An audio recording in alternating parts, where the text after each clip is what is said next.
Hey guys, want to check your Reolink camera while you're away from home?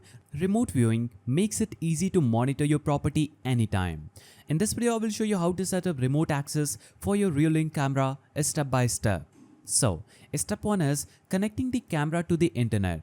First, make sure that your Reolink camera or NVR is connected to your home router using an Ethernet cable or Wi-Fi.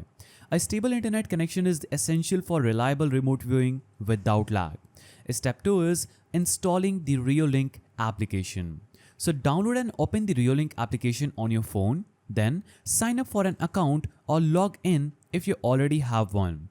This app will be your main control hub for viewing, playback and camera settings. Now, step 3 is adding the camera to the application. So, tap the plus icon on the application and scan the QR code on your Reolink camera or NVR. Once scanned, the app will automatically recognize the device and begin the setup process for remote access. Step 4 is enabling remote access settings.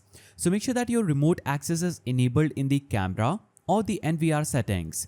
This usually happens by default when your device is connected to the internet, but double check the settings to confirm. Now, step 5 is testing the live feed on mobile data. So turn off your home Wi-Fi and switch to mobile data to test remote viewing. Once the app, open the app and check if the live feed loads smoothly. If it works, your camera is successfully set up for remote access. Now, step 6 is adjusting notification preferences. So you'll have to basically customize your push notification settings inside the app.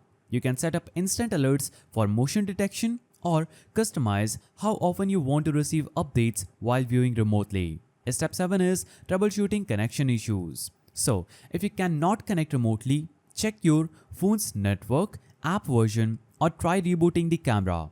Also make sure that the camera's firmware is up to date for the best performance and security. If you found this guide helpful, please don't forget to give it a thumbs up and thanks for watching.